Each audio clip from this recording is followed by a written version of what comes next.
So you guys were one. I'm hearing a lot of you guys. You guys wanted a theme song shortened, so here we go. This girl reviews movies, games, and books. Sometimes she plays them. So does that. And when she does it with the cat, does that make her crazy? Does that make her crazy? Probably. So it's shorter. There you go. Crazycatlady or Martha Butler does not own any trailers or pictures. I use them under fair use, educational, for education and entertainment. So, guys, hi. I watched the third Cinderella movie. Next week, I'm probably watching the original, and then I'll do the second one. Then, remember, if you want me to do any more stupid remake ones and do the entire series, get me up to 400 subscribers. So, this one, it's called Twist in Time, and it's about letting the bad guys win, and then they keep the what happens at the very end of the movie the same. I know some people don't like the fact that they kept what happened in this reality what happened, because it kind of rewrites the old one. But I think the reason why the fairy godmother kept it is because she saw that Cinderella was happy, and so was the prince. So she really thought that no point in fixing it. So yeah. And besides, not much. Only thing that was really different is that because they still dance with each other in the other movie. Only thing is that two things got turned to frogs, and they get turned to maids at the very end. And Anastasia gets to go find a cook. I guess that works at Palace now.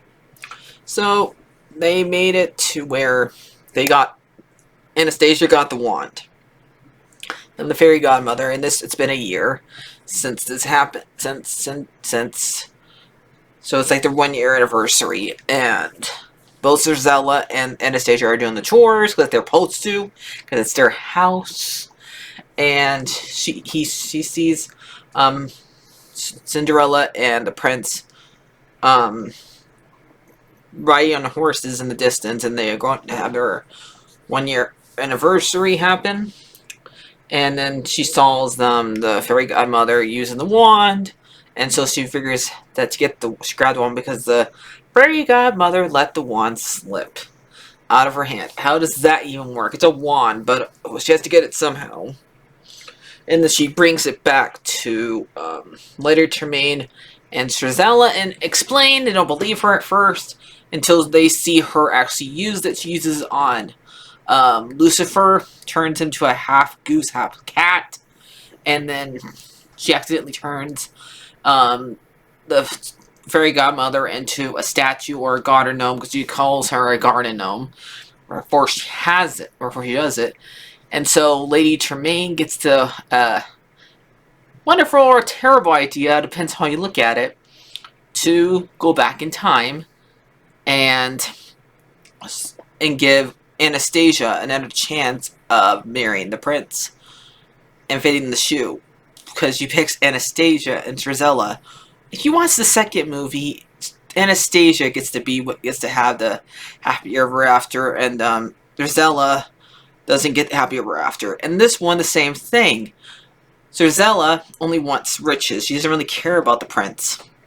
So like the middle of it, where she thinks that Anastasia's doing a terrible job because Anastasia actually wants the prince to love her for who she is. So like they go back in time, make the slipper a little bit bigger so it fits Anastasia. And when Cinderella gets out of the closet, out of the attic, and still no Horace and no Bruno. It's like they always forget that those two exist. So yeah, I know that they're probably trying to save on animation by not bringing those two. But yeah. And so they end up, the Lady Tremaine ends up breaking the other slipper that Cinderella had, and then tells her to stay here or go where do you want. Just don't come to the palace, basically. And after a song, Cinderella, after she grieves a little bit, and after she was sad, like she's supposed to be, you don't even see her face when she's grieving, because you just see her hand and how like sad she is and stuff like that. And she eventually convinces herself, and the mice convince her to go to talk to the prince but Lady Tremaine makes him think that that Anastasia is the one he danced with, because once he sees who she is, realizes, this is not Cinderella. This is not her at all. I mean, that's why you should go with them. That's why. To make sure that the Grand Duke brings back the right person. But no, you stay at the palace. So yeah. And she gets, and this is also, I'll explain who plays them later on, but he's brainwashed, but he meets Cinderella because Cinderella pretends to be a mouse catcher or rat catcher to one of the head, like the ladies in waiting there, and she was actually in the second one, and so they end up going. She ends up having Jock and Gus break stuff, and then they distract them, and then they eventually go and look. Jock and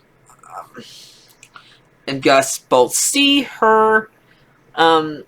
See the Lady Tremaine hypnotize the prince, and so they go and tell Cinderella, but she figures out on her own, because when she meets the prince, that he does not recognize her, but he realizes when he touches her hand that something's different, that he thinks that he knows her but not sure. And so they explain to her, the mice explain to Cinderella, that this is magic. They have the fairy godmother's wand, and so they have to go get the wand back. And they go in the room after Anastasia's having a hard time dancing. Now the king actually likes Anastasia because she sees a lot of his wife in her, because Anastasia can't dance. She always steps on somebody's foot. Now, that was the sweet thing, is the queen did the same thing to him. And so he gives her like a seashell, because I guess they like seashells. And kind of reminds me of Kingdom Hearts, when Roxas was sleeping during Day's game.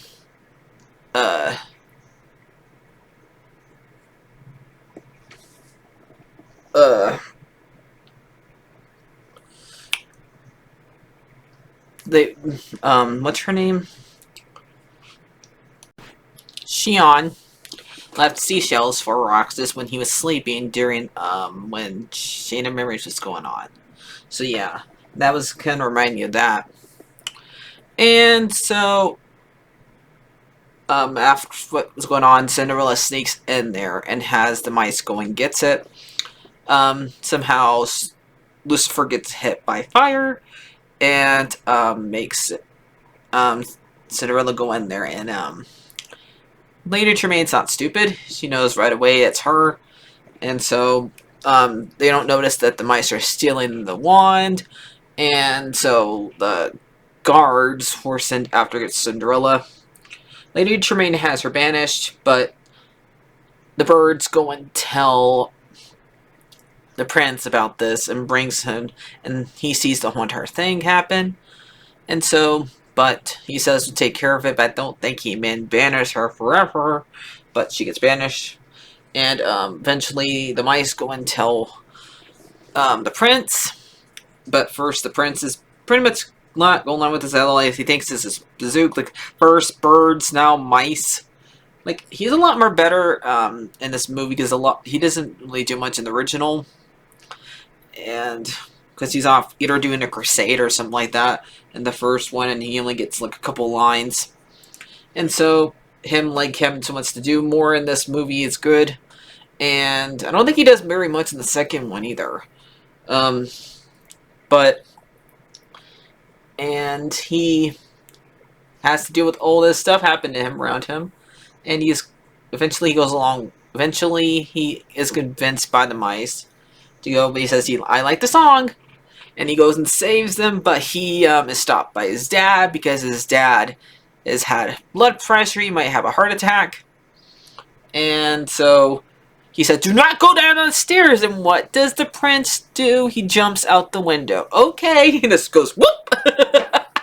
He goes and gets his horse and goes and saves Cinderella and bring her back. And this is when Lady Tremaine figures she has to make Anastasia look like Cinderella after they escape. And, well, yeah, Cinderella starts a food fight because Cinderella doesn't really think that Cinderella's a mean sister. So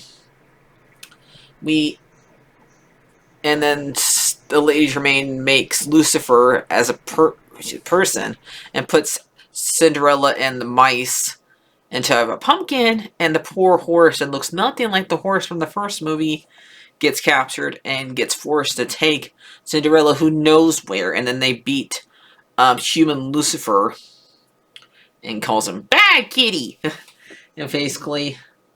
And so then Anastasia realized that the prince will not love me for who I am, and so she turns herself back into herself, and the wand hits Lady Tremaine and Cinderella and turns them both into frogs. And that's how the movie ends. And then, like I said before, they decide to keep it the way it is because they're both already happy. But yeah, I can understand why you don't like it, that they kept it the way it is now instead of going back to what it was before. So yeah, I can totally get why you don't like the fact that they did this, because it kind of erases the ending of the last one. Of the first movie, so I could totally understand that. But I think this one's fine. Out of all the stupid sequels we have to have, I think this one's the most funniest. And stuff like that. It's not the best one. I still think that's probably like the Lion King one. But it's I think it's one of the good ones. And so I'm probably going to give this one. It still has not as good animation as the original. No way. But is it better than the original? The original's good. They do have too much mice in it. Mice scenes in there, but so yeah. But this one's fine for all the sequels. So I'll probably give this one like a 7 out of 10. So it's a good movie that is meant for VHS or DVD, because back then they were still switching through them. So yeah. So like, share, and subscribe.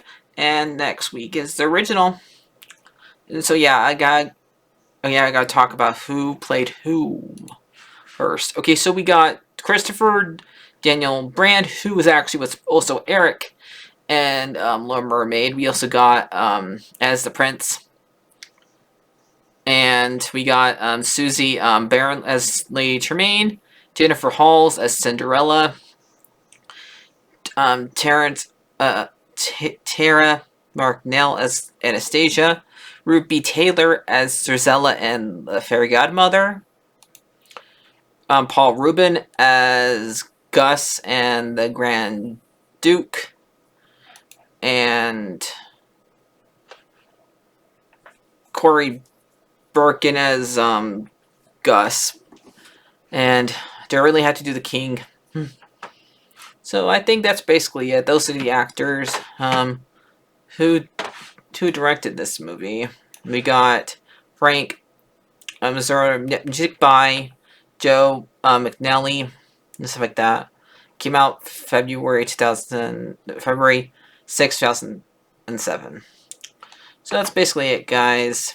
And the budget was this. So yeah. So hope you guys enjoyed this. See you guys later. Like, and subscribe, and bye bye.